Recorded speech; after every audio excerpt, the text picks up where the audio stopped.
The day of the Lord is a future time when God will dissolve and recede the heavens like a scroll, when the barrier between the spiritual and the physical world will be no more. And while this will usher in God's wrath on earth, there are some today who are attempting to pierce the veil with a very large and expensive machine.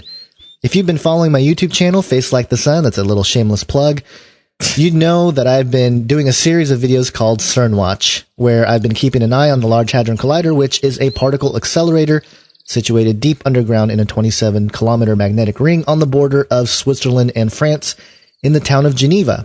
In those videos, I've tackled several items from updates coming out of CERN itself to various propaganda material pushing portals and extra dimensions in mainstream entertainment media. One man I was privileged to have a conversation with to discuss CERN on the YouTube channel is our guest today on Canary Cry Radio. He's been featured on Ground Zero with Clyde Lewis, giving a riveting 3-hour presentation that can be purchased on awakenedroots.com. He's the author of the novel Covert Catastrophe and 2048 Diamond in the Rough, and has become the voice of reason regarding CERN and the Large Hadron Collider by the greater alternative community of truth seekers. We want to welcome Anthony Patch to Canary Cry Radio. What's up, Anthony? Well, thank you, Gons and Basil. It's a pleasure being here with you again. It was outstanding, our last conversation, and a lot of great comments that I received from listeners that really appreciated the quick overview and the understanding of CERN that we engaged in those question and answers that you presented, which I thought was a fabulous format for our little conversation last time. So great to be back with you. Cool. Sounds good. And let's do it again. Yeah, let's do it again. So before we dive too much into it, though, you had sent me a little note, a boilerplate background, and you had mentioned how you consider yourself a monk. You know, you don't really take in outside media influence, and you began writing about 4 years ago, and you said that God prompted you to do so. Can you tell us a little bit about what you were doing before that and what led you to start writing and looking at CERN? Yeah, it's a great question. Oftentimes we don't get into sort of my personal background, and I'm comfortable doing that. I'm a retired paramedic out of Oakland, California. I worked in the private sector for 27 years and been following CERN for well over 25 years, more as a hobby more than anything else. I'm not a educated or trained physicist, but I enjoy science as a hobby and have really dug into it with considerable earnest in the last 4 to 5 years. And just to make sort of a personal observation, I experienced something very unique in my life that I sincerely understand and believe came from God, and that is a physical sensation of what I describe as a switch being thrown in my brain, in my head. And it was an inspiration, almost like an epiphany, but an inspiration to begin writing. And it was up until that point that I had not really considered myself to be a writer. And so began the research and going down multiple rabbit holes, and the Lord very quickly bringing me to connections and realizations. And then he inspired me to take the more arcane science, the complex science world of physics, and put it into a novel form that was digestible for people and understandable, and at the same time, hopefully entertaining. That's awesome. So when did you come out with your first book here? Covert Catastrophe, I actually published on Amazon in I'd say probably March of 2013, and I kept it on Amazon for about 6 months, and then I needed to update some of the information because of world events that were connected to the storyline. Right. And so I went ahead and pulled it and updated it, and as I was conducting my updates, I realized I need to move right on into book 2, which eventually will result in book 3. It will be a trilogy. But I just followed the leading and the prompting of the Lord. I really had no idea of book 2. I don't outline. I really just let the characters and the Lord lead me to where it's going to go. And I really have no idea where things are going to lead or how they're going to conclude. Yeah, well, I can definitely relate to that. So now, a lot of your research and writings have to do with CERN. Now, for those of us who don't know what that is, or maybe aren't as familiar with that as we'd like to be.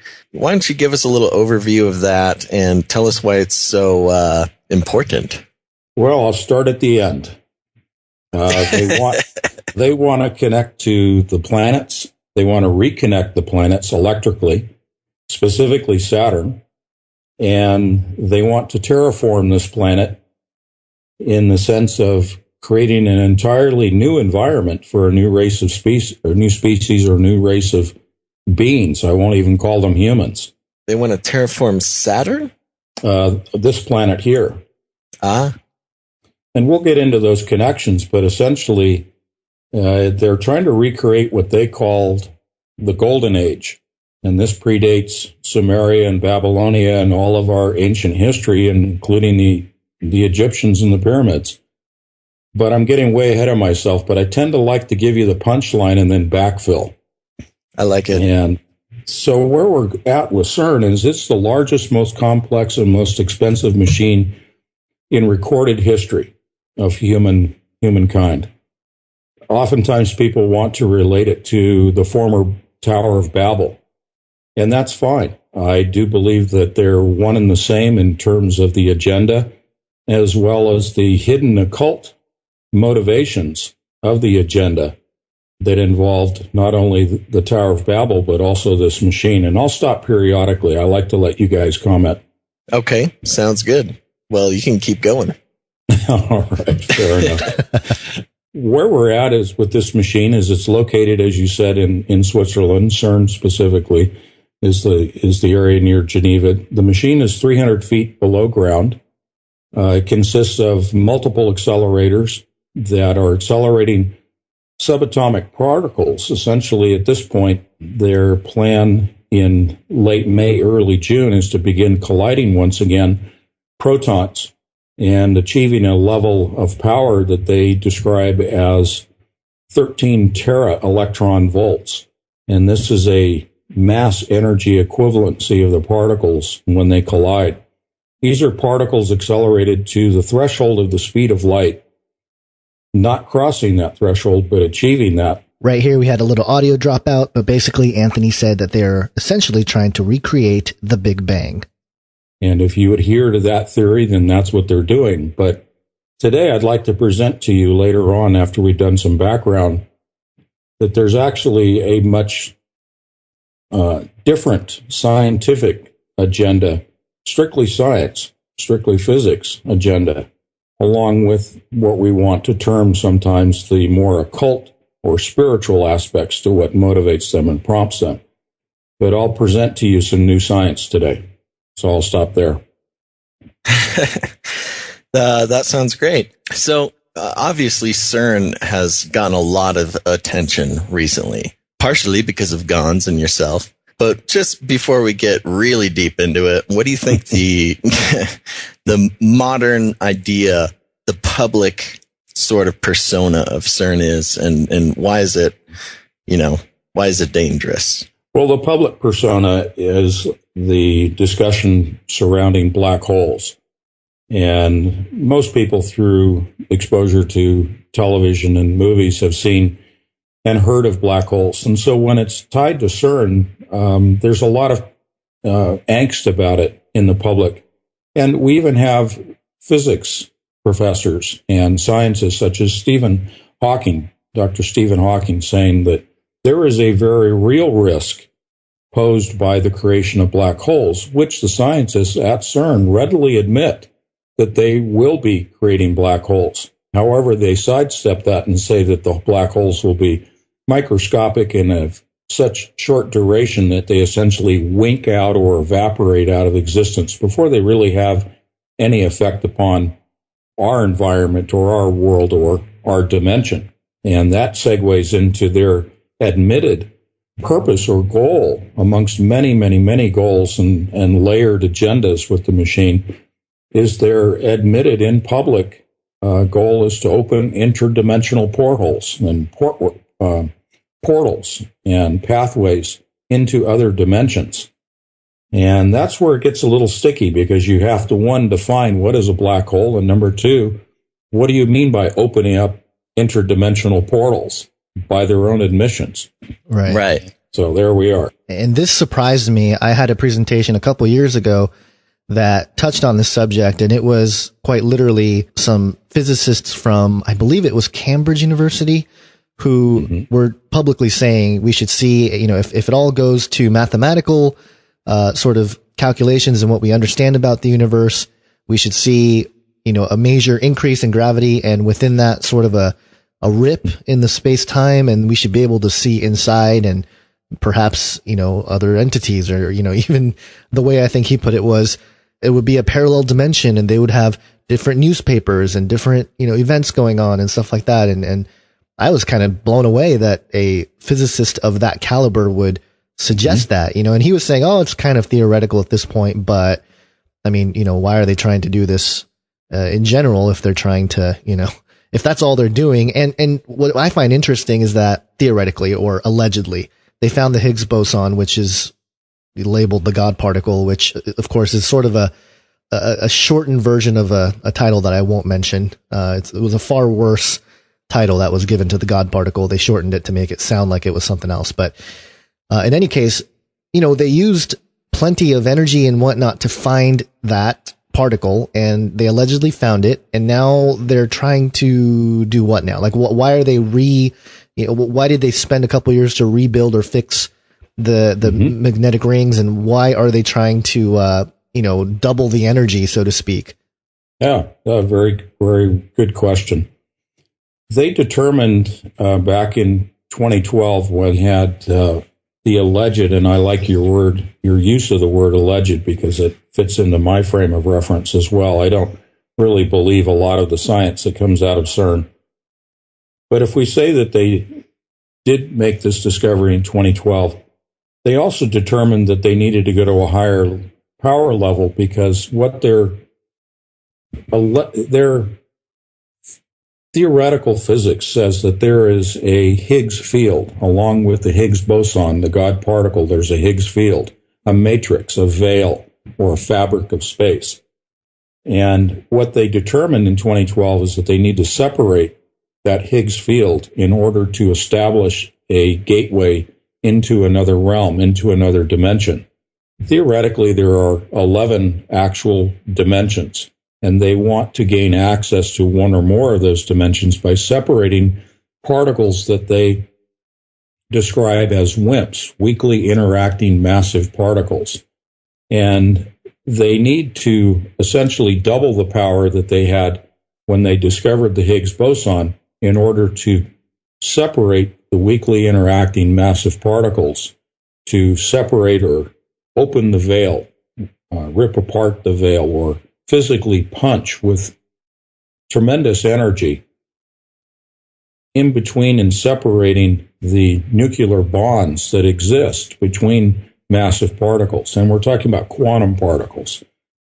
So essentially that's what they're doing, is they're ramping up by changing out the magnets that they had previously with stronger magnets to generate a more confined beamline of protons, and also what they call bunches. So we're talking about small groups separated by what they describe as nanoseconds, 25 nanoseconds of time, bunches comprised of billions of protons. And the more bunches more closely spaced together within a particle stream, accelerated to near the speed of light, you have two opposing streams coming together in a circular fashion, coming together within detectors. When they cross those streams and cause the particles to collide, those collisions result in a significant production of energy, and that energy is tightly focused by these magnets to a specific point, so that they are able to break the nuclear bonds between weakly interacting massive particles and establish that gateway. Ugh, sounds dangerous. It is. Sounds real dangerous. I mean, in all honesty, what are the dangers of that? I mean, we have very renowned scientists talking about opening up a black hole, and that sounds dangerous. Everything sounds dangerous. I don't like it. Well, Well, Hawking's, I like to not pick on, but cite Stephen because he is well known and he is credible and, of course, brilliant. And he said, we really do not want to open up a portal. We don't want to make contact with the other side. We will regret doing this. So he's very fearful. I mean, as a human being, he's afraid of opening up a portal. Yeah, it sounds like a curiosity killed the cat situation. Very much so. Very much so. And we have some other aspects besides simply the dangers of opening a portal. We also have the production of particles that are dangerous. And I can delve into that if you like, but go ahead and you lead the discussion. I'll go wherever you want. Well, no, I would like to hear about some dangerous particles, but guns. Yeah, well, I mean, it goes hand in hand.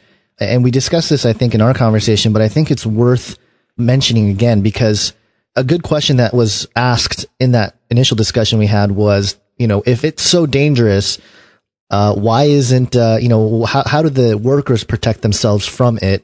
And then secondly, I believe you had mentioned that it's sort of the magnetic fields that get affected regardless of how protected the collider is in terms of, it's deep underground, it's away from physical bodies, they're in laboratories and just, for the audience that is unaware, there's various locations where, the data is collected and, I think there's 3 or 4 of them and a couple of them are named Alice, Atlas, there's a CMS and I believe there's one more. I can't remember what the name was, but yeah, what are the dangers in terms of how do these workers, the physicists that are working there, how do they shield themselves from the effects? And then secondly, in terms of the magnetic, into a black hole. Yeah. And then in terms of the magnetic sort of discharge that happens, there is no protection, right? If I'm not mistaken. Yeah, you're correct. The magnetic forces that are generated by particles accelerated to near the speed of light are massive.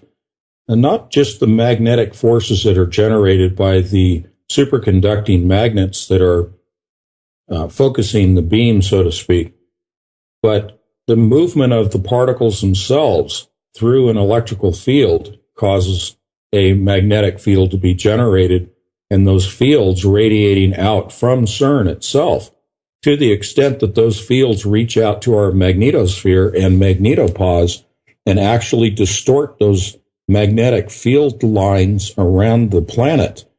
And they're not a direct danger to the operators of the machine in terms of the magnetic forces, but they are definitely dangerous to the planet itself through gravimetric waves. Earthquakes come to mind. Right. But also because of the distortion of our protective shields around the planet, which shield us from cosmic energies, cosmic rays. Right. The near sun, as well as, those that come from the outer reaches of the cosmos. So the workers are okay. They're protected from the immediate energies that are generated by this machine.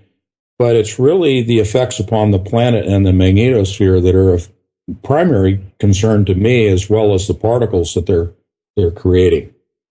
Right. And you mentioned these magnetic fields that are just enormous and very intense. What sort of things could be caused? You mentioned earthquakes, but there's a lot of weird stuff going on. Could that have something to do with it? Yeah, I believe so. We're talking about magnetic forces that are 100,000 times stronger than the Earth's own magnetosphere and magnetopause. So the magnetic fields around the Earth are 100,000 times less than the magnetic fields that are created by the Large Hadron Collider. We are being affected psychologically, mentally, and physically by gravity at all times. And it's our environment. We're immersed in it. And therefore, when we start talking about changing the gravity of the planet through the production of fields, magnetic fields that travel through the mantle of the Earth, travel perhaps even to the core of the Earth, and also pass through our bodies and affect our environment from a gravitational standpoint, certainly people are going to be affected by this, and I think they are already manifesting mental and psychological changes. We talk of people that are more sensitive than others. I think that the sensitives, so to speak, already are being affected and are noticing when the machine is activated. Yeah. I don't want to sound too woo-woo about that, but certainly you cannot isolate people from the effects of this machine entirely. Right. Yeah, no, I mean, the effects sound enormous. Now, I heard you just now, you made kind of a connection between gravity and the magnetic field. Now, gravity is a very complicated thing that, even the smartest people don't entirely understand even what it is. Are you saying that, this machine, despite, not despite, but aside from its attempts to open up a black hole and a portal into another dimension, could be affecting the actual gravity of the planet? And if so, is this a reaction to magnetism? Do you see some link between magnetism and gravity? Yes, they go hand in hand. When we speak of magnetism, we need to think in terms of more of an electrical model of the universe rather than a gravitational model. And we can get into that a little more specifically, but I'd like to. The gravity is, in comparison to magnetism, is a lot weaker. It's much weaker than the magnetism that is generated by electrical forces. And we're talking about particles, again, that are accelerated through an electrical field that then generate magnetic forces. And that's quite a bit more powerful than the gravity that is naturally occurring from objects that have mass. Therefore, we have to look at them at the same time, but also separate the two out. The gravity that is being generated by the Earth itself is a product of its mass, and most people understand that and relate to that. But you can change the shape and the integrity of the planet. You can disrupt gravitational waves and gravitational forces by overriding it with magnetic forces. That's fascinating. And this brings up actually the concept of the electric universe.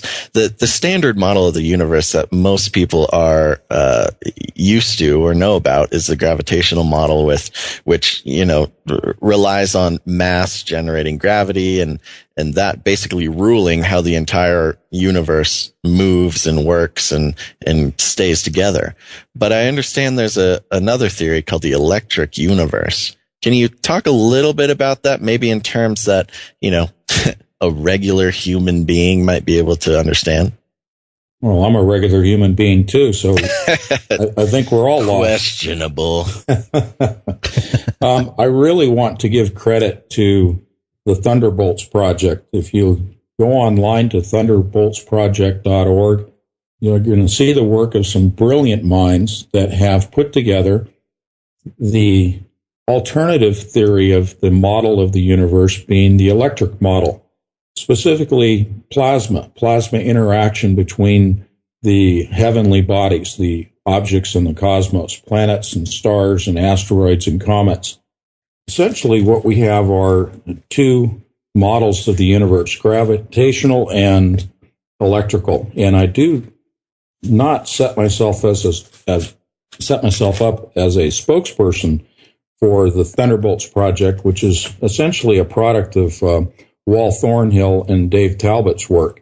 These are a couple of brilliant individuals who have put together this theory and is gaining quite a bit of traction in the, I would say, in the mainstream scientific world amongst younger students and PhD students and graduates, in the sense that Einstein put together and packaged, gathering information from the ancients as well as his own research, put together this gravitational model in the hope of coming up with a unified theory for the universe. And that also comprised the Big Bang theory. However, later in Einstein's years in life, he admitted that he was missing something, and he knew that it was the electrical component to his unified theory. However, his early adopters of the gravitational model took that and ran with it, primarily because they saw the potential application in industry for making a profit. So again, it's following the money. But Einstein knew that Nikola Tesla had the other side to the equation and understood that really you cannot separate gravity from the electric plasma that comprises the universe.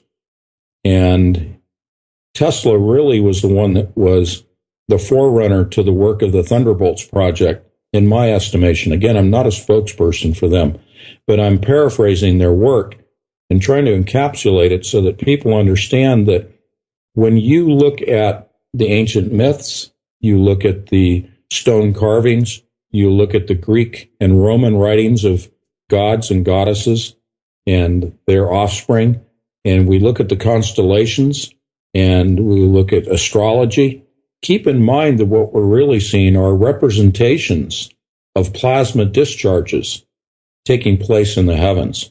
That's fascinating. So when you talk about the gods and goddesses, I mean, what exactly do you mean by a representation of the discharges? Well, we hear of the battles between the gods, and we see things like bolts of lightning from Zeus and from Apollo, and these wars taking place. And really what you're seeing in the cosmos, let's focus on the constellations. When you see the shapes that are attributed to the patterns and arrangements of stars in the heavens, to those of gods and animals and chimera and different things that we can relate to here on Earth, being assigned to the constellations and the activities that are taking place in the heavens, we're really seeing the interactions between heavenly bodies, between stars, between planets, in the form of electrical connections being established and connections being broken, and those discharges taking place. And I'll cut to the chase here. Back in what was termed the Golden Age that I referred to earlier, in the Thunderbolts project online, they have some fantastic artist representations of the planetary alignments, specifically Saturn, Venus, Mars, and the Earth, in which those planets were in direct alignment with Earth and in such close proximity to Earth that not only did they establish an electric plasma connection with Earth between those planets, but they also blotted out the sun to the extent that Saturn covered the sun because of its close proximity, allowing only the corona of the sun around the edges of Saturn to be visible. And I can continue on with that, but what we're talking about here really is a time when the Earth was different.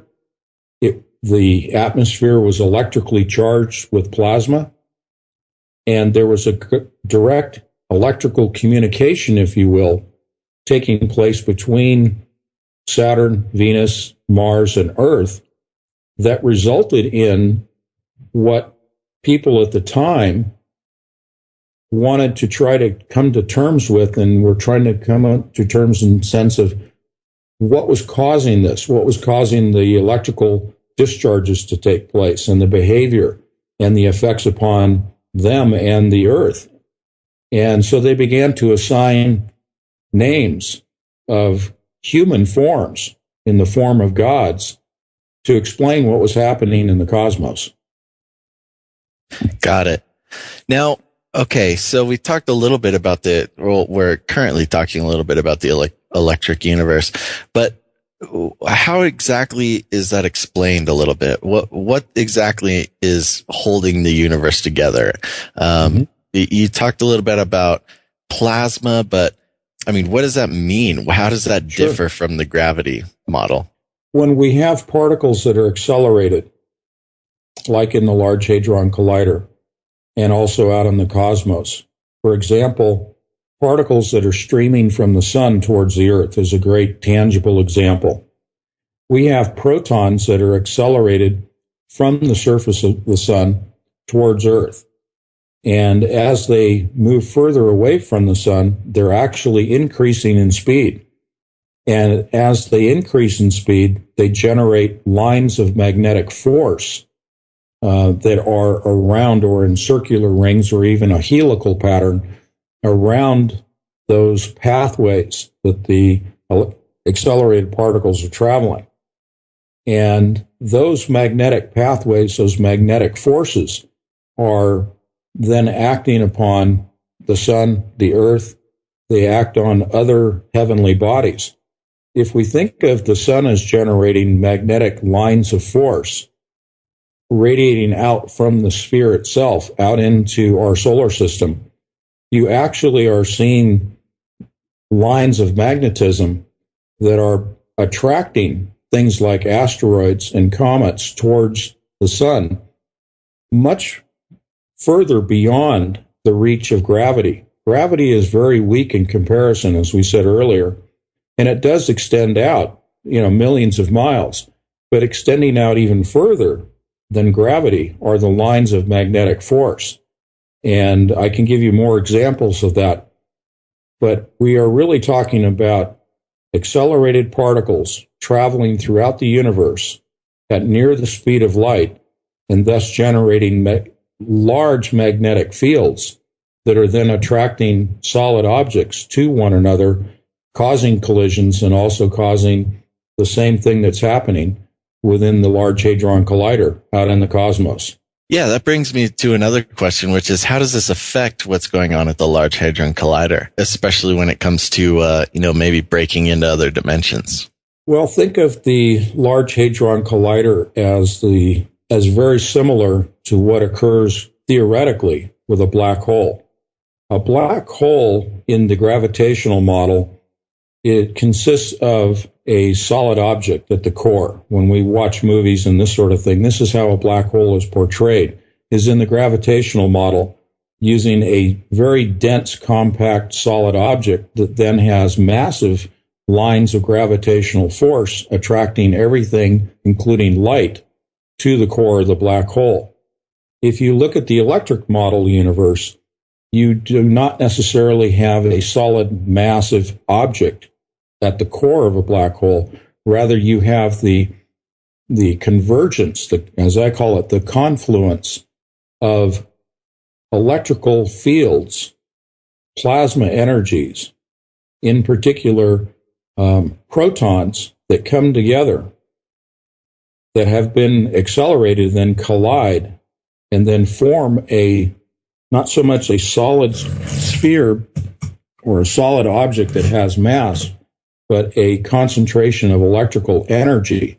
And again, that concentration of electrical energy in the electric model of a black hole then causes electrical or magnetic fields to be formed. And it's the magnetic fields that are drawing in, rather than gravity, drawing in objects and other energies towards the black hole.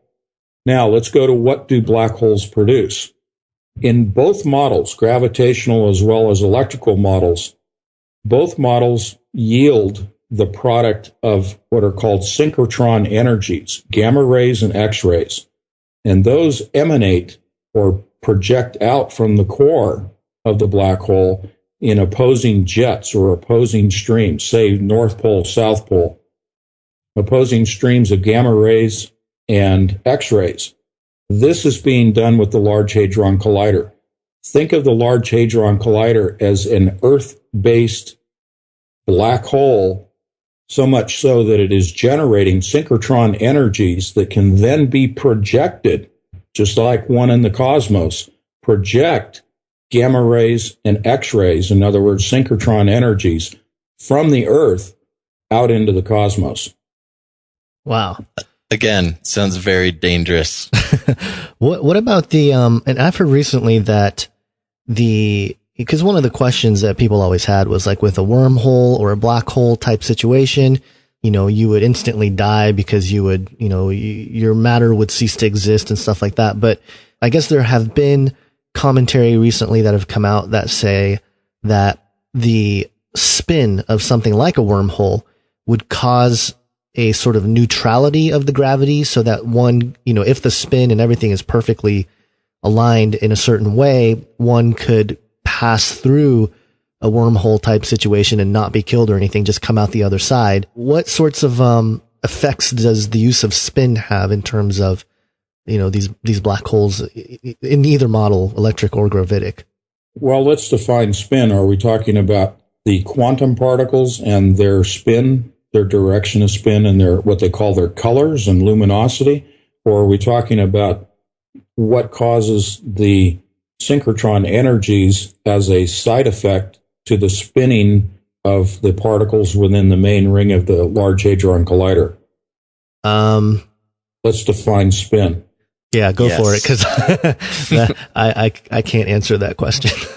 No, that's okay. Let's just look at the Large Hadron Collider itself. It's circulating particles at near the speed of light in opposite directions, and that spin, that circular pathways within the 27-kilometer ring, 27-kilometer pathway, causes energy to be thrown out from that circular pathway. And that energy is thrown out in the form of gamma rays and X-rays, so the synchrotron energies.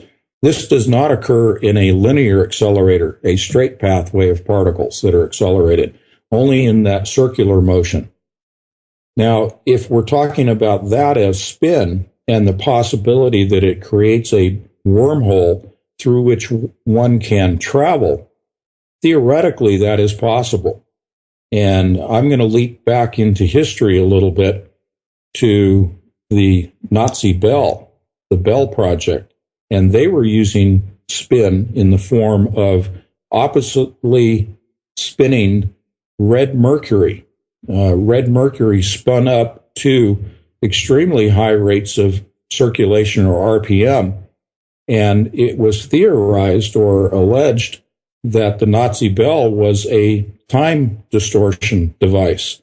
And through the rapid motion of red mercury, it was generating gamma rays and X-rays that then killed many of the initial project scientists, the Nazi scientists, during World War II. And we're seeing that same process, if you will, replicated with the Large Hadron Collider to obviously a massive scale. The theory was, or the story surrounding the Nazi Bell, was that it was a time device and that it was distorting time. So the question, obviously, is, does the Large Hadron Collider, have the same capability, but to a greater extent, to a more refined level? I will say yes, it's definitely feasible that a wormhole can be created. Is it for the traveling back in time or going to the future? No. My summation of this, or conclusion, is that it is a real-time, a today-based, a real-time travel between dimensions without going back in time or into the future, but staying within the present for that travel between dimensions, or, if you will, locations that are bilocated in the form of supersymmetry and also comprising of quantum entanglement. And I'll stop there. Yeah, that sounds really interesting. It reminds me of the, most people are familiar with the Norway spiral, and I think that was back in 2009. And it was a really interesting phenomenon. And even biblically, the discussion of whirlwinds, that come out from heaven, 2 Kings 2 talks about how Elijah was taken up by a whirlwind. And, if you think about what a whirlwind is, it's sort of a spin type of situation. Perhaps it was describing some sort of wormhole even back then, which is interesting to contemplate. But I'm sort of at a loss of where to take it. But spin type situation. Spin type situation. Let's see if I can help you with this. Let's talk about Saturn. Yeah, let's go there. Yeah. Okay. Not the cars. You're right. Although we've got all the symbology. Yep. Now, we can get into the ancient myths related to Saturn, but just focus on the physics. And to talk about wormholes, let's take it to maybe something that's a little closer to home, and that is Saturn. It is my hypothesis, based upon looking at the ancient myths, looking at the Thunderbolts project with the previous alignment and close proximity of Saturn to Earth, it's apparent to me that the agenda with CERN is to reconnect electrically using a plasma conduit, reconnect to the southern pole of Saturn. You mentioned the spiral over Norway. There is an identical spiral located at the southern pole of Saturn. The spiral over Norway was generated by the Large Hadron Collider. The spiral at the southern pole of Saturn is generated by another synchrotron particle accelerator, a, quote, naturally occurring one, at the northern pole of Saturn. And you may recall seeing the images from NASA and the Hubble telescope of the northern pole being a hexagon, a hexagonal shape. And interestingly, contained within that hexagon are two oppositely moving clouds of energy, particles. Think about the Nazi bell, the red Mercury spinning in opposite directions. Same thing is happening at the North Pole as is happening with the Large Hadron Collider, an extension of the Nazi bell. The Large Hadron Collider is a synchrotron particle accelerator. So is the North Pole of Saturn on a massive scale. And it is connecting from the North Pole to the South Pole within the gaseous body of Saturn. It is connecting the two poles by using electric plasma in the form of a helical shape that looks like DNA, a helical plasma conduit connecting north and south. Now, you take the southern pole of Saturn, you create a identical helical shaped plasma conduit, electrical plasma connection between the southern pole of Saturn and the Large Hadron Collider, and you have reconnected the two planets in an identical fashion as existed during the Golden Age. Oh, that is so cool. You know, you hear about the multiverse and in other universes, all these crazy things may exist, but the fact that that exists is the most mind-blowing thing I've ever heard. Now, why do you think this isn't public knowledge? Like, why is this not a thing? I feel like that should be a pretty well-known fact if we basically can create I don't know, if I understand you correctly, a wormhole to Saturn. Well, that goes to the hidden agenda. And let me quote scripture here for just a moment. I am a Christian. Christ is my Savior. I have accepted him as my Savior, and his Holy Spirit resides within me. So therefore, I'm going to quote you this, I think, relevant piece of scripture. 2 Corinthians 4:18. Since we consider and look not to the things that are seen, but to the things that are unseen. For the things that are visible are temporal, but the things that are invisible are deathless and everlasting. Now, if you focus on deathless and everlasting, you can assign that to the demonic as well as what we would consider to be the positive or the angelic or the God side, the Christ side, the Holy Spirit side, the Holy Trinity side. But we have entities that are unseen, that are right here in our plane of existence right now in this dimension. Saturn contains spiritual entities of the negative sort. If you want, you could assign that to the label of the 7 fallen angels that are imprisoned within a cube within the core of Saturn. The hidden agenda, the reason that this isn't being spoken of, is because their goal is to release from the prison the entities that they're already communicating with and allow those entities access to our dimension through a interdimensional wormhole established between Saturn and the Earth, what I call a plasma conduit rather than a wormhole, but essentially has the same functional capabilities. And so they do not want to let us know that they're going to bring those entities into our dimension to then live on this planet, but in a planet that has been terraformed and changed to correspond to a new race of beings to inhabit this planet.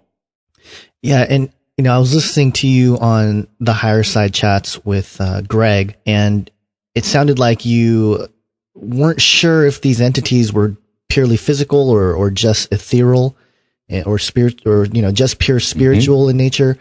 But I think we can start kind of going in that direction of the conversation. But I think there's some interesting things to consider here, because based on the research of some of our friends over at PID Radio with Sharon and Derek Gilbert and others, I think there is something to this idea of these non-physical beings coming through, but having some sort of host body.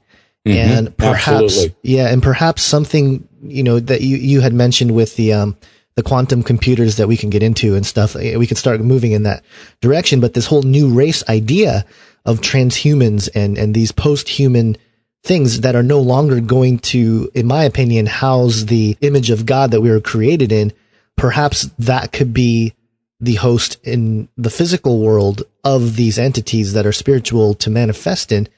What do you think of that? Well, it ties into what many people have heard, the stories and rumors of hybrids, not just clones, but hybrids being created in, dark and mysterious and underground laboratories and that type of thing. And so I am right in line with that. I have read the scientific information. I base my conclusions, my conjecture, my hypotheses all on scientific literature. I look at the research that they're doing and I connect the dots. This is where the Lord has led me down through these rabbit holes and discoveries where he has shown me the hard science that reveals the hidden occult agenda of what they're up to. I don't have to read the occult to understand what's going on because I can see it in the science. So to be more specific, there are hybrids in the thousands that have been created using DNA, artificial DNA, in the form of a third strand of DNA that are in hibernation, that are awaiting the indwelling of these spirits, not just the 7 fallen angels, but thousands upon thousands upon thousands of spirits from the abyss, if you will, that will be released, and they will inhabit these host bodies, these hybrid bodies. And that is the new race of beings that they're creating to inhabit this planet. And that's why the planet has to be terraformed to their specifications.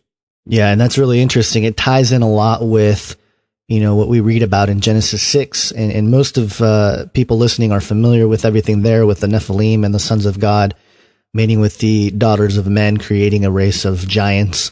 And it's interesting because there's a passage there in verse 3 of Genesis 6 that says, "My spirit shall not abide in man forever, for he is flesh.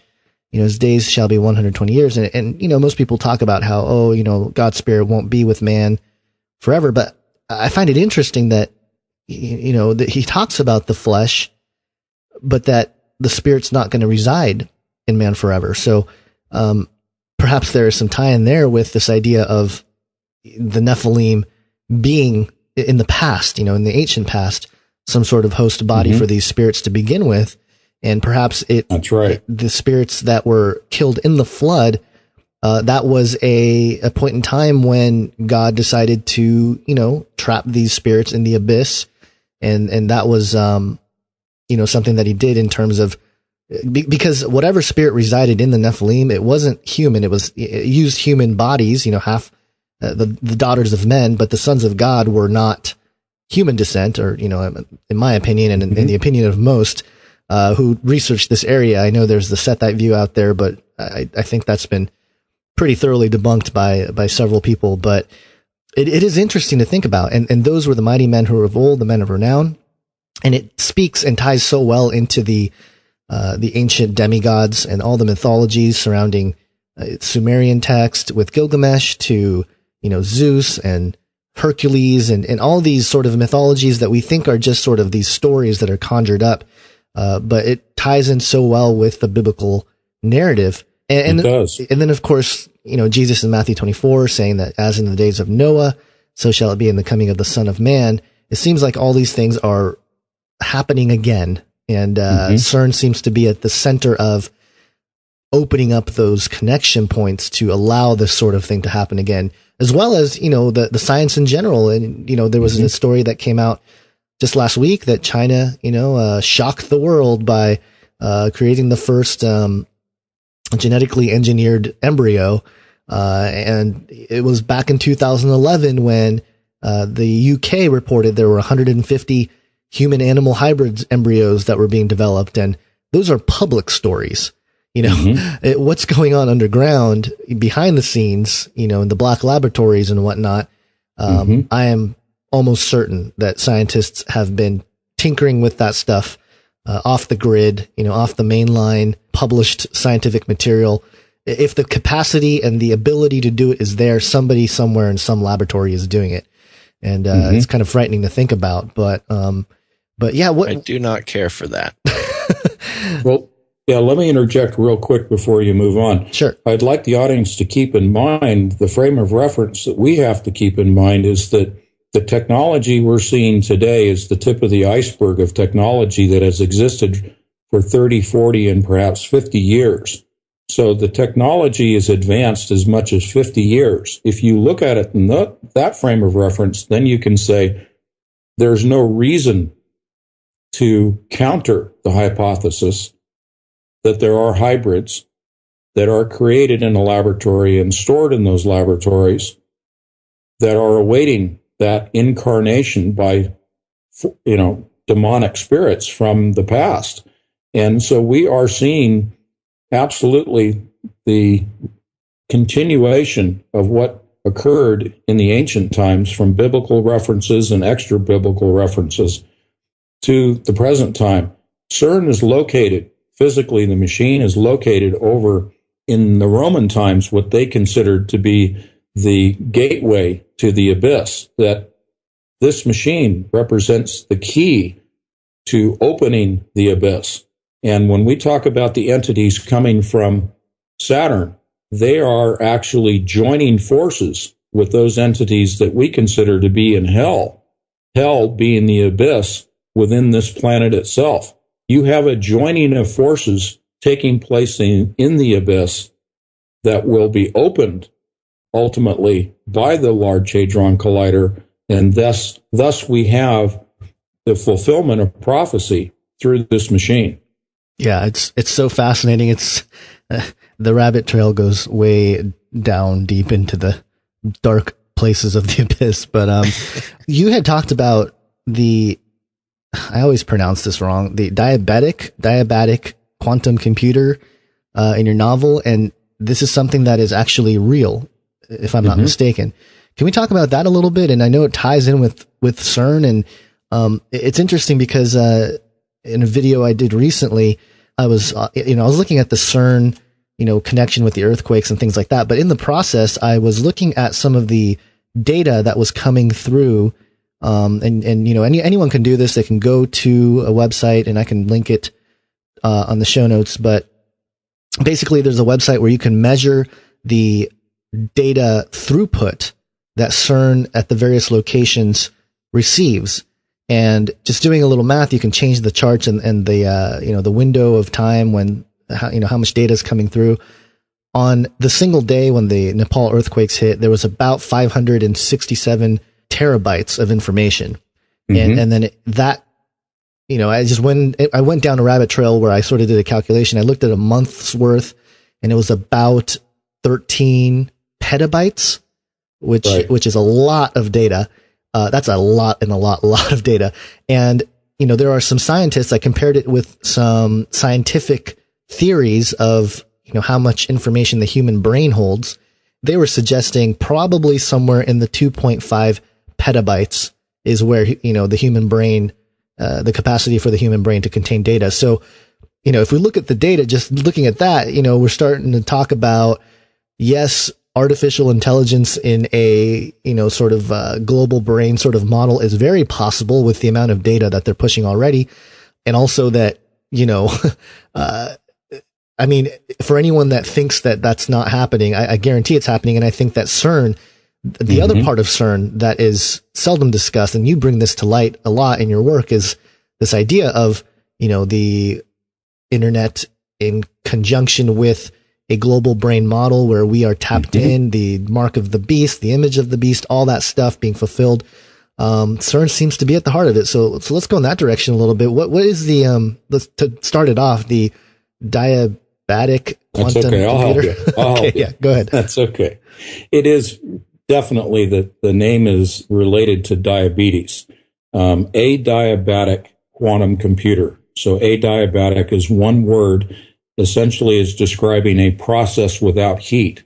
In diabetes, we're looking at the conversion and the breaking down of our foods into energy, calories resulting in energy. So this is a without heat process quantum computer. It is tied to CERN. It is tied into interdimensional aspects.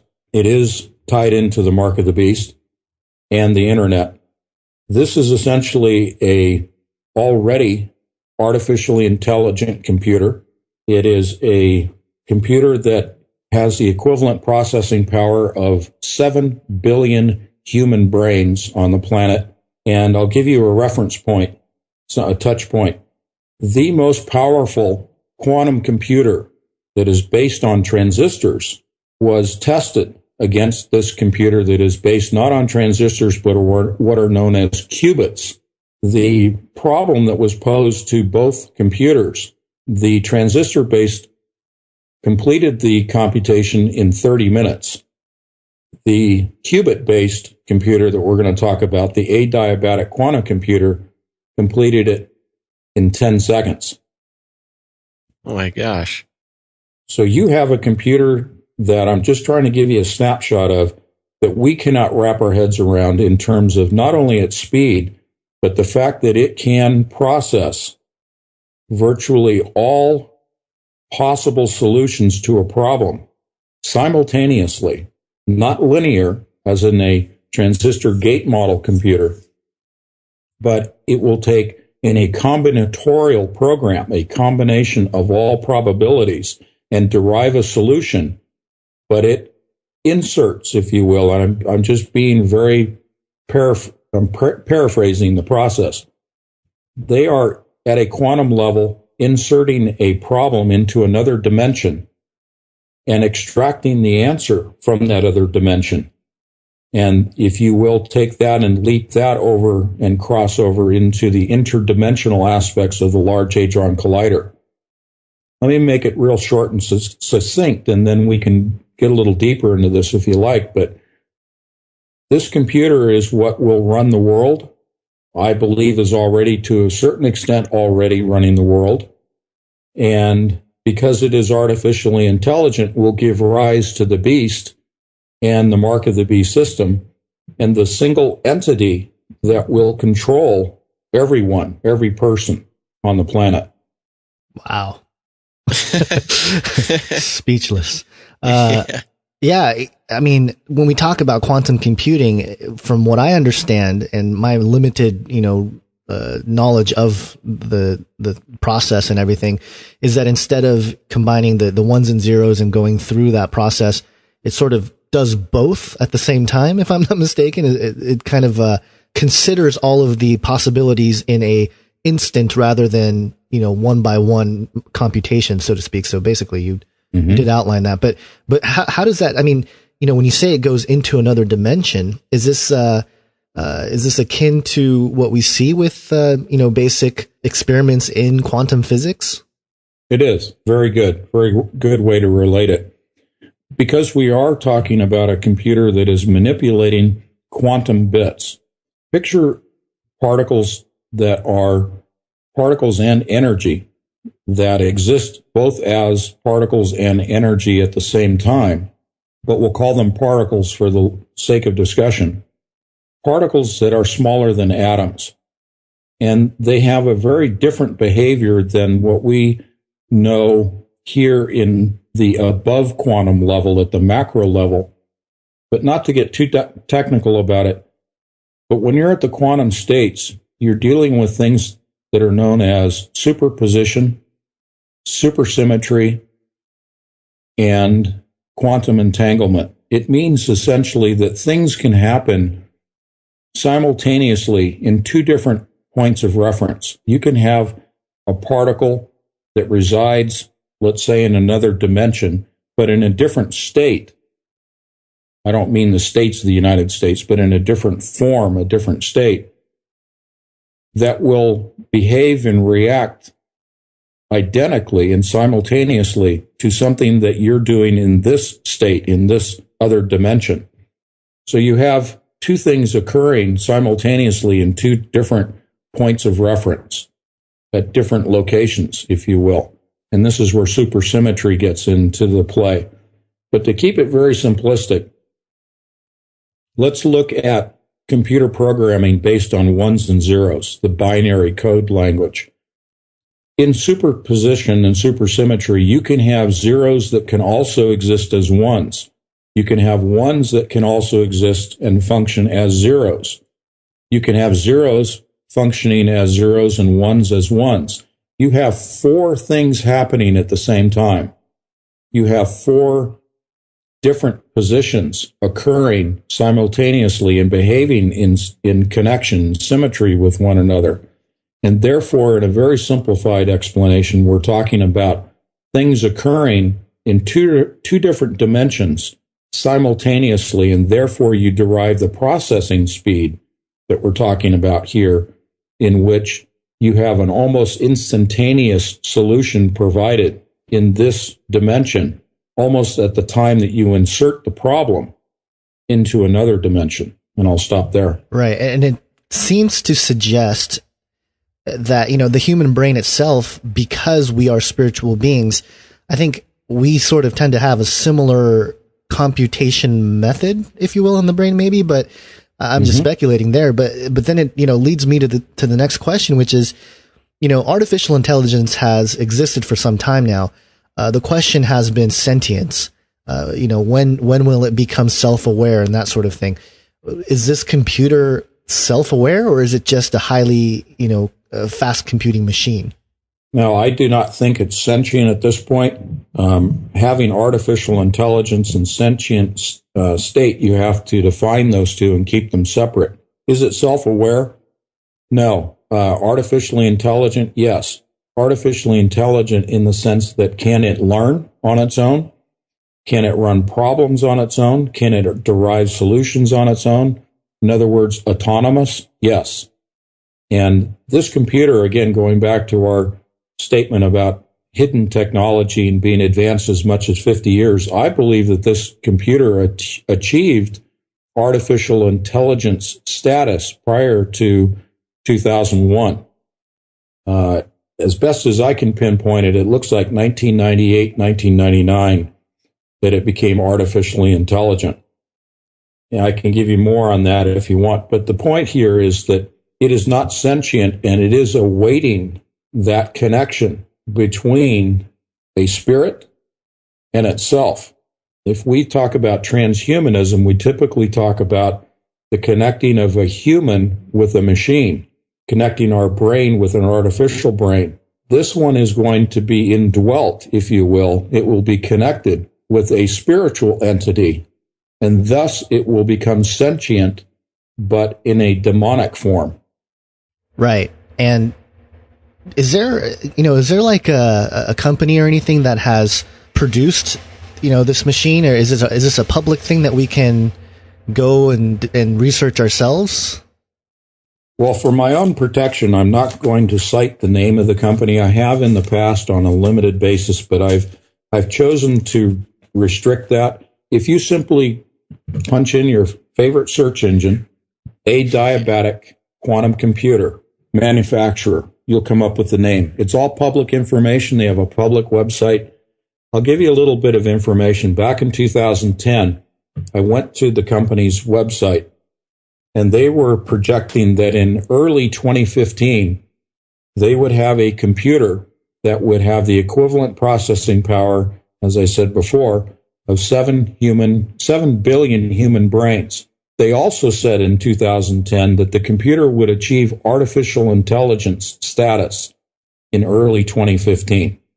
Now, I extrapolated from their model numbers at that time, which was 512, that the model number in 2015 would be 2048.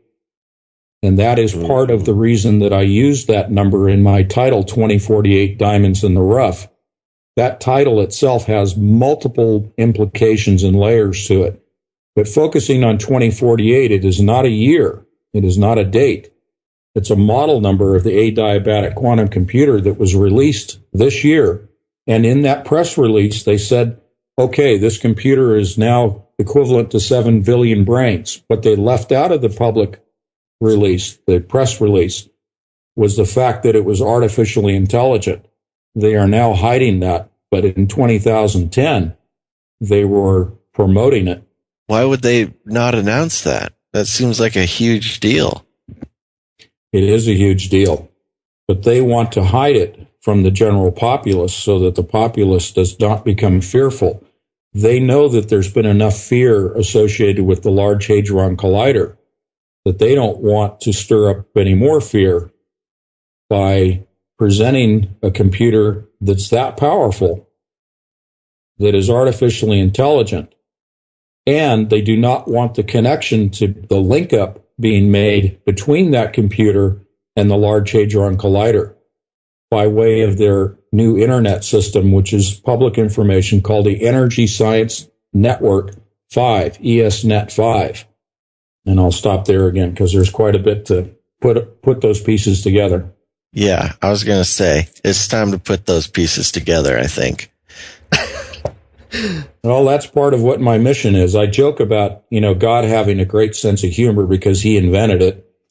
But he also, along with his great sense of humor, I laugh about this because I'm nobody. But I'm on a mission from God.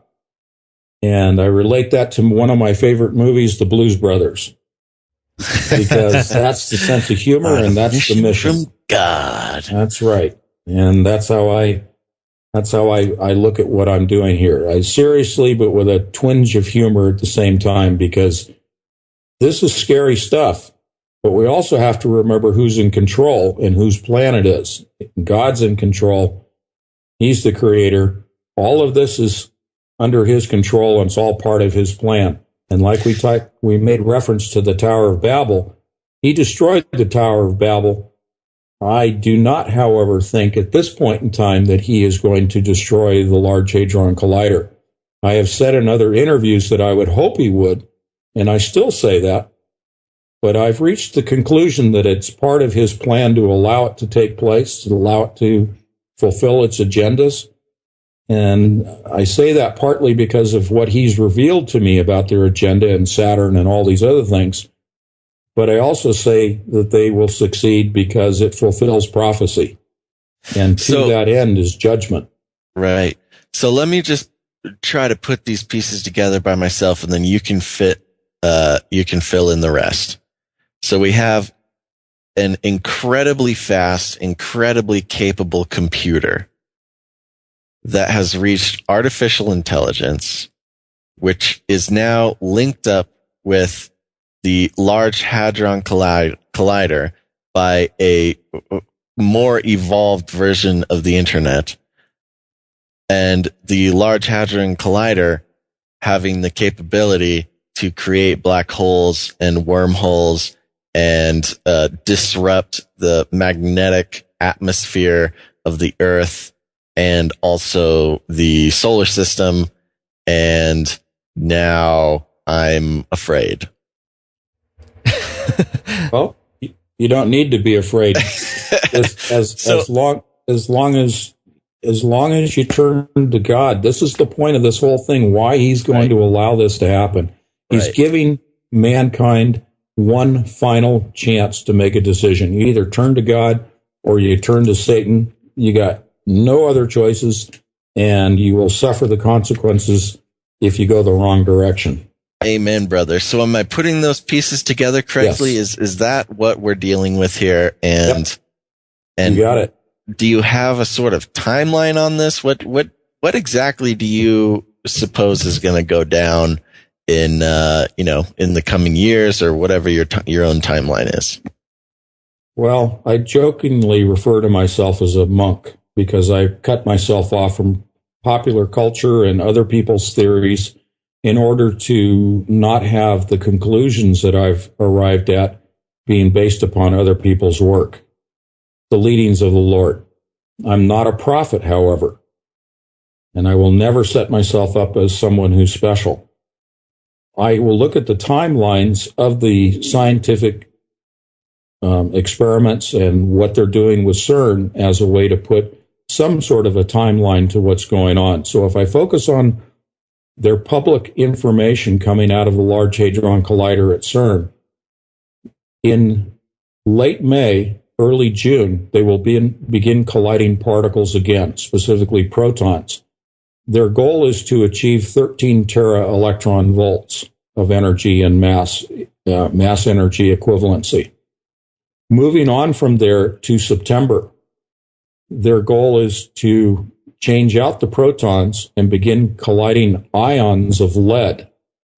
And that, because of the mass and density of lead, will generate higher energies to the range of 14, possibly a little more, tera electron volts. That is the threshold. They need 14 tera electron volts to open this portal, and that is in September. So within the year, you're saying? Yep, September up till just short of Christmas, according to their published schedule at CERN. It's on their website, and it's linked. I have it linked on the homepage of my website at anthonypatch.com if you want to look at it. The ion collisions take place between September, continuously, between September and just short of Christmas. And that's interesting. Late September being the final red moon of the tetrad. And I know that's an interesting coincidence, as well as I believe the fall equinox falls somewhere in there as well. A lot going on. And, there have been some videos out there with, some date setters going a little crazy about September, and the economic collapse is going to happen then. And there's all sorts of stuff going on. But, in terms of economics, your theory about the mark of the beast, can we dig into that a little bit and just sort of connect it all, because that's another element of this with the gold dust brain chip that you've theorized about? I'm sorry, what was the gold dust brain chip? Yeah. I'm not sure what you're referring to. Are you talking about third strand of DNA? Perhaps. Yes. I got this from, I believe I got this from your website. One of the topics covered in your book says the mark of the beast. Yeah, go ahead. Yes, it is the third strand of DNA. That the third strand is comprised of silicon and other artificial material, but it is coated in a nano-thin coating of gold. And that's where I think you may have thought of the gold dust, but essentially it is a nano-thin coating of gold that allows for the imparting of digital information onto that third strand. And the reason for the digital information is so that it will not only cause internal modifications to the human body in which the third strand is injected or imparted, but it will also allow that person to be manipulated and controlled utilizing microwaves or other frequencies of the electromagnetic spectrum from an external source. And that is the linking, the electromagnetic linking between a genetically modified human comprised of third strand of DNA and the adiabatic quantum computer. So the computer will have the ability to link to our DNA. It's a schematic way of presenting this, but link to our DNA and control us and change our minds. They will be creating what I call the hive mentality.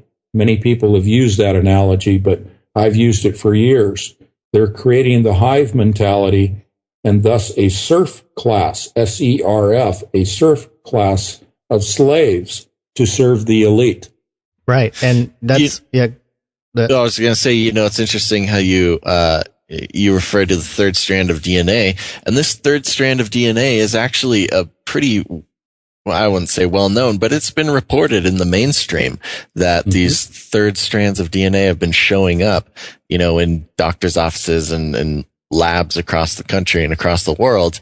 And it's gotten a unusually small amount of press considering the implications, the implications and the bigness of that news. Yeah, that's right. And there are several routes of administration, if you will, the way that this DNA will get into our body.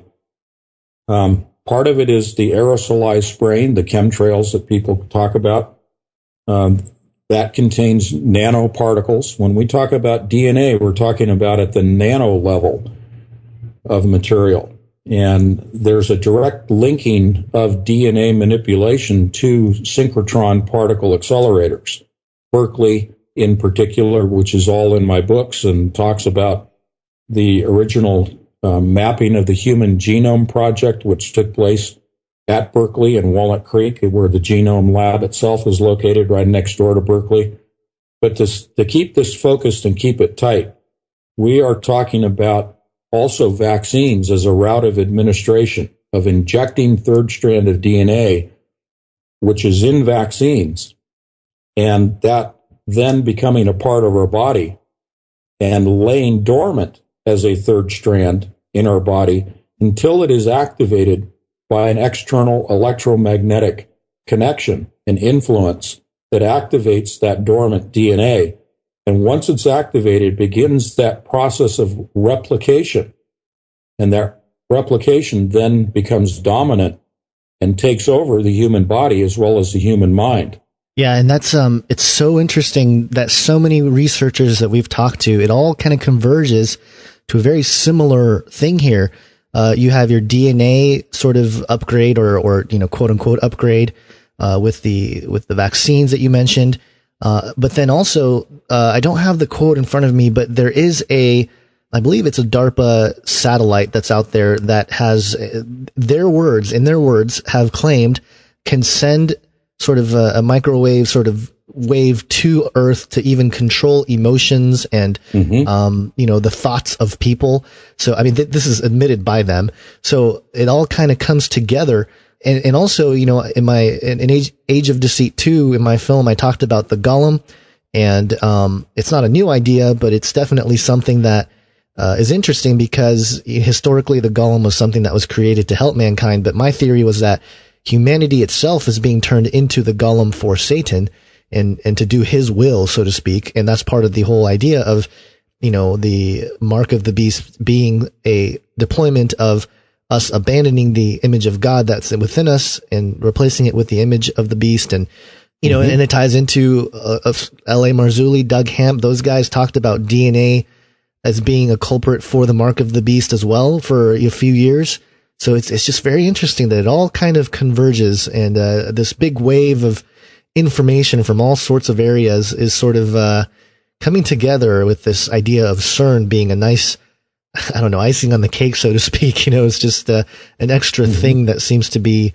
And we've only scratched the surface here, my friend. You've heard you've heard many of my other interviews, and I would like to do a shout out for my friends Chris and Tim at End Times Matrix News. And we have done hours and hours and hours and hours of conversations specifically to CERN. And what we haven't really touched on here much today are all of the ancient myths and legends and the gods and all of those people, not necessarily talking about the electric universe, but talking about who are all the ancient players and why are they so important to today. And End Times Matrix News, you can find all of the conversations at their website as well as my website and also my YouTube channel. I have it on my list. There are, I think, probably, I would say 30 hours worth of information that we have presented just talking about CERN. So this goes really deep and very, very involved. You guys have done a commendable job of scratching the surface here today and trying to keep it relevant and tangible and not out in the woo land too much and keeping it realistic, related to the science that's out there. And I'm encouraged to hear that there are other people like L.A. Marzulli and Doug Ham that are talking about DNA. Again, I don't go into other people's research because I'm trying to reach my own conclusions. But what it means is that they're walking in the same path that I am. I know these guys are Christians. I know who they are. I know they're believers. And so they are reaching the same conclusions that I am, but we're doing it through completely independent pathways of research. Right. And so I want people to understand or grasp the point here is that we're not making this stuff up. We're being led to this information so that people are aware of it and they can turn to people who are not believers and say, hey, look at the science that's going on here. Maybe you should be paying attention to what is going on in the world because everything's about to change.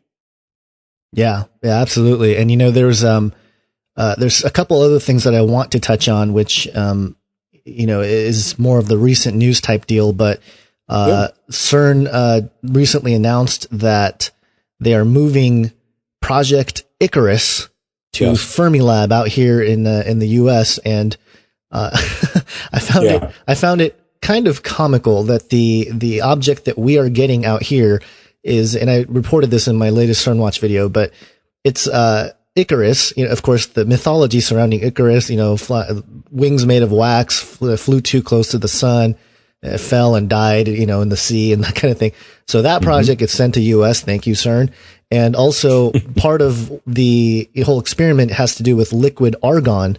And if you look at the Greek word argon, it means lazy. So, that whole connotation there with the United States. Lazy. Sure. And but to my understanding, they're sending neutrinos through the Earth or something to trying to detect it.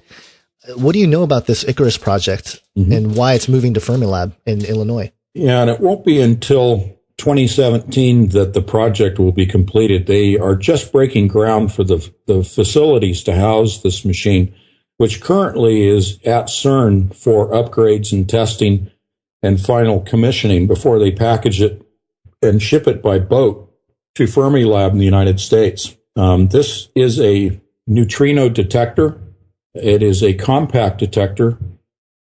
Typically, when you're talking about neutrino projects, you're talking about, for example, when this machine was originally in Italy, it was receiving neutron streams that were generated at the Large Hadron Collider and sent through the crust of the Earth to be detected, to be received in Italy.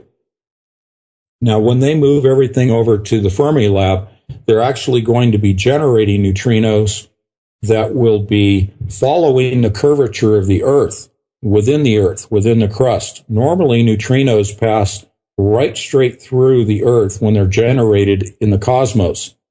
Neutrinos have no charge. They're neutral particles, and they move at near the speed of light. They're subliminal. They're able to pass through matter, us, the human body, the Earth, without really appreciably slowing. So they're so small, and because they don't have any charge, they're not attracted to anything else. They pass through harmlessly our bodies as well as the Earth. But they do it in a straight line, in a linear line. What they're doing differently is they're going to have these neutrinos follow the curvature of the Earth. And so this is quite a bit different type of experiment. But to draw a conclusion to this, I think it's irrelevant. It's irrelevant because the timelines are so short, related again to September and the Large Hadron Collider. I view this project that's moving to Fermi as nothing more than a jobs program. Interesting. Yeah, I mean, who knows if we'll even be around by the time they get that thing going. Exactly. What are they trying to accomplish with that, with the neutrino experiments? Well, it relates to more than neutrinos. It goes to antimatter, the production of antimatter. See, neutrinos are not particles that are prevalent. They're very rarely occurring objects. And so you have to have large detectors that are comprised of argon or helium or just pure water, H2O, as detector, detector vessels. So you're not seeing neutrinos occurring very often. They're rarely occurring. But they also lead to the detection and the sourcing of antimatter. And I'm going to take a leap over to Japan. Right now, they are finalizing the location within Japan for the breaking of ground and the construction of a linear accelerator, the largest, most powerful linear accelerator, straight line particle accelerator in the world. And they will be colliding matter and antimatter in the linear accelerator rather than in circular fashion like they do in Switzerland. In Japan, they will be doing in a straight line fashion, colliding matter and antimatter. And we know what happens when you do that. Do we? Do we, Anthony? For annihilation. Somebody. Annihilation. Yeah, annihilation. Is that what it is? Yep. Neutrinos are tied to antimatter production, in the short answer. Now, do we fully understand what antimatter does or is? Not really. Again, they are considered to be rarely occurring. If you look at the model of the universe in the Big Bang, if you hold to that model and that theory, at the time of the Big Bang, there was an equal production of both matter and antimatter. What we have now is an imbalance in the sense that there's very little antimatter in the universe that we can detect, and we use neutrinos to detect that antimatter. And if we are able to artificially produce antimatter, then we don't have to rely upon the cosmos, such as black holes, etc., creating that antimatter for us. One of the particles, among many very dangerous particles, but one of the particles to be created and has been created at the Large Hadron Collider are antiparticles. They have a small quantity, less than a gram, of antimatter that is housed in what you might call a stainless steel thermos bottle. But essentially, it's a magnetic bottle that keeps in suspension a small quantity of antimatter. If you go to the movie, what was the David Brown Angels and Demons with Tom Hanks? Dan Brown, Yeah, Dan Brown, thank you. In that movie, they showed you, antimatter in a magnetic bottle. That's relevant. That is true. Not the quantities in the movie, but they do have a magnetic bottle that keeps in suspension antimatter, and they will be producing in September and possibly May or June, but certainly in September, they will be producing significantly larger quantities of antimatter, and that is to be sent over to Japan in the coming years to be collided within the new linear collider particle accelerator. But again, I think that's a jobs program, and we'll never see it. Yeah, I don't care for that. So why would they be? If we're so sure of the annihilation that comes from colliding antimatter with what'd you say, neutrinos? Or well, actually, the neutrinos are detectors, and they help lead to and understand the behavior and the patterns of behavior of antimatter. But it's antimatter and regular matter being collided. Right. And if we're so sure of the annihilation that results from that, why in the world are they going to be experimenting with that? I mean, are they just trying to annihilate the universe? Or, because, the Japanese should really rethink this project if that's the case. Yeah, I might have to go in there and talk some sense. Can you talk to your people, please? I'll give you a very straight answer because I always answer within my frame of knowledge and research. I don't have an answer. I don't know why they want to create that much antimatter and why they want to collide antimatter and matter when you're talking about creating essentially a weapon. If it's a weapon, who's the target? Who are you going to use it against? And we could, have a lot of conjecture on that, but to give you an answer that is based upon research, I don't have an answer. Maybe it's as a last-ditch effort to defend against the Saturn people. Yeah, open the portal and then shoot them. Really. It's possible that they are creating a weapon to battle against the return of our Lord. And I say that because, Revelation 6, after the sixth seal, you see in verse 14 in chapter 6 of Revelation, it says, the sky vanishes like a scroll that is being rolled up, and every mountain and island was removed from its place. Then the kings of the earth and the great ones and the generals and the rich and the powerful and everyone, slave and free, hid themselves in the caves and among the rocks and the mountains. And basically, they knew that the wrath of the Lamb was here. But what's interesting is that, if they are trying to shoot at Jesus when he's coming down, and he tears open this veil, it seems like, we're kind of poking holes, like, we're trying to get to the other side or whatever. And upon Jesus' return, it sounds like this whole thing is coming down anyway. And that's when as far as where I'm currently at with my understanding of the book of Revelation, and it could change, and it has changed. And, so don't send your emails about I'm wrong about my interpretation, because I get it. Things change. There's different understandings. Yep. But as far as where I'm at currently, the wrath of God, which is outlined in the seven trumpets and the seven bowl judgments. It's my opinion right now that whole process is going to happen at a time when the veil is completely torn open, and this dimension and the next dimension are going to be essentially one. And, that'll be very interesting. And it makes sense when you start looking at all the crazy things that happen in that time frame. And then at the end in Revelation, I believe it's 20 or 21. I don't have it in front of me, but it talks about the new heaven and the new earth. And that's, I think, the complete restoration of this world. And so it seems like we are headed in that direction, with CERN poking holes in places we should not be poking. But again, as you stated, Anthony, it all seems to be part of God's plan to allow those things to happen to usher in the end. And it seems like time is running out. Well, in Revelation, it also speaks of the melting of the elements. And that is exactly what is going on within the Large Hadron Collider. Trillions of degrees of heat, energy, much hotter than the sun, much hotter than any star that we're aware of is being created, melting the elements within the Large Hadron Collider at the point of collision. Now, it only lasts for, a picosecond or less. And that's a whole nother number that's hard to wrap your head around. But yes, it's momentary, but you are talking about reproducing what is prophesied. And if we go back to Japan for a moment, I didn't really want to say what I'm going to say because it is scriptural and it's my interpretation. And like you, I'm learning every day how to interpret, and things are revealed to me in Scripture.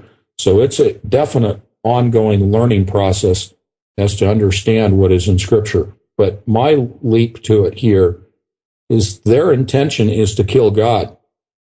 Their intention is to go to war with God's angels. And they are developing weaponry comprised of strangelets, which we haven't touched on, but that's okay. That's another time, and we can talk about it another session.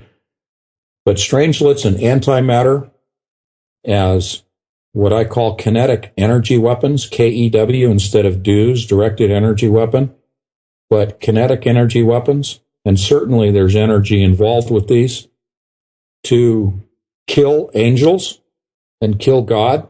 This is the hubris of these people. I speak of hubris in almost every interview that I'm in, because these guys are full of themselves. They are deceived, and I feel sorry for them. My heart goes out to the scientists and physicists who are involved in these projects because they're suffering the deception. I have no ill will towards anyone, especially the folks that are working at CERN and other projects. These poor human beings have been deceived by Satan, and they're believing the lie. And Satan wants to kill God, and that's the hubris of Satan that they have fallen under. Yeah. Holy moly.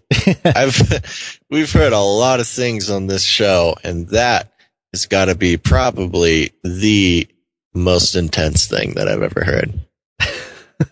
I think I've heard you say that several times, Basil. It just keeps getting better. More intense. It just keeps getting more intense. You know, and it's so strange. Well, not strange, but kind of awesome if you think about it. You know, and again, back to Revelation, but it talks about Jesus, and you know, he's got eyes like flames of fire, and his head are diadems, and you know, he's awesome looking. You know, and it seems like they're afraid of God and they're afraid of Jesus, and that makes sense that they're trying to kill him. And you know, it all goes back to Isaiah 14, where Satan's 5 I wills, you know, I will ascend above the stars, and I will sit on your throne and be called God.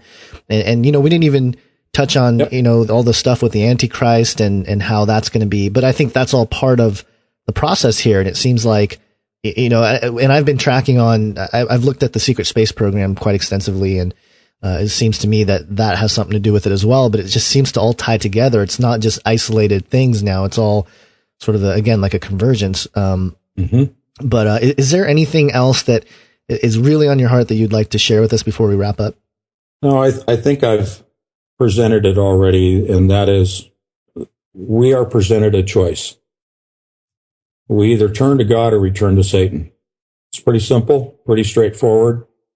And I think the reason that I have been led down this path of research, and now to have the opportunities that you've extended to me, as well as other people, to voice these findings and these conclusions, is that you have to look at these machines. You have to look at what's going on, because they're right there in front of us. They're tangible. They're physical. They are here. You can see that. And because you can see it, you can say, this is real. This problem, this issue of the spiritual is relevant and tangible in the form of this Large Hadron Collider.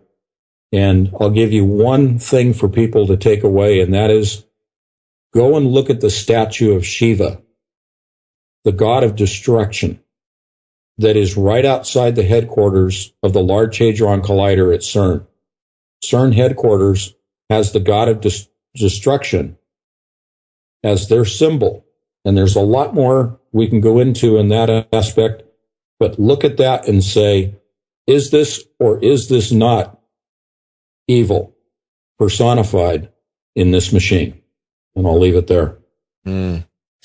Well, Anthony, thank you so much for coming on the show. This truly, truly has been really fascinating, really mind-blowing, and taking just such a great look at CERN, the Large Hadron Collider, the science of it all. And, you know, you mentioned how the research of yourself aligns with research of a lot of other researchers, you know, and you're all coming through different lines of conclusion, but all ending up at the same place. So this is really fascinating. And I just want to sincerely thank you for coming on the show, buddy. It's been my pleasure. And I will come back if you would like me to come back, and we'll dig deeper into more rabbit holes.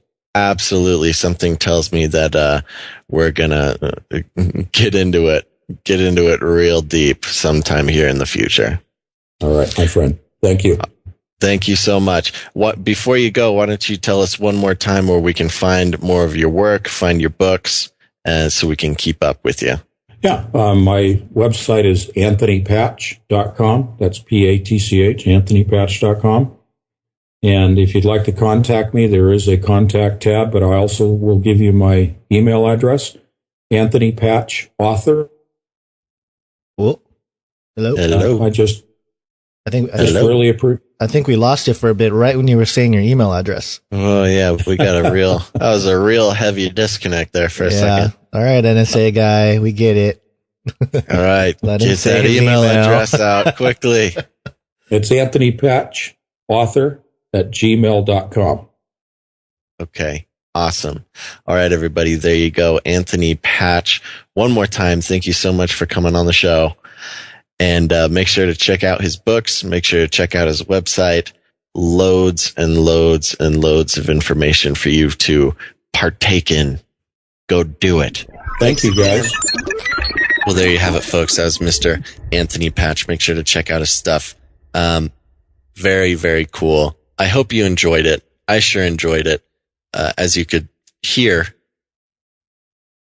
my brain was fizzling at moments. But a lot of the puzzle pieces started to come together. Some very interesting things. Check out his stuff. But before you do that, you can go to our Facebook page, facebook.com/Canary Cry Radio. Oh, give us a like. Yeah, and if you want to... Hey. Let me finish the link first. All right.